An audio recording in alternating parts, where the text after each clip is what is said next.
concerning the threshold for the purpose of conviction, it is important to realize that the Constitution and the laws are evolving.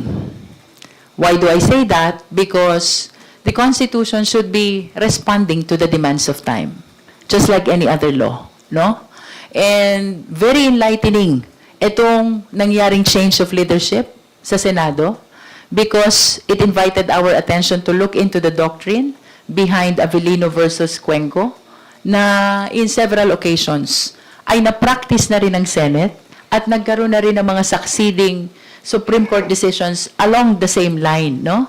So, ang sa akin naman, let us anchor also our position on the mandate of the Constitution. Bakit tayo may mga senador? Primarily, the purpose is to represent the interest of the Filipino people. Kung ang ating senador ay nakakulong, nagtatago, nasa ospital, or nasa abroad, ito yung tinatawag ni Avellino versus Cuenco na beyond the coercive power of the Senate.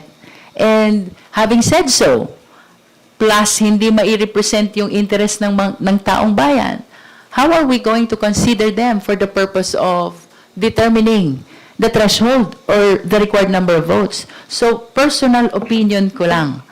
I believe that the doctrine in Avellino should be applied also in determining the number of votes required for the purpose of conviction. That is my personal opinion. So dapat po bang bawasan? With the current situation, yes.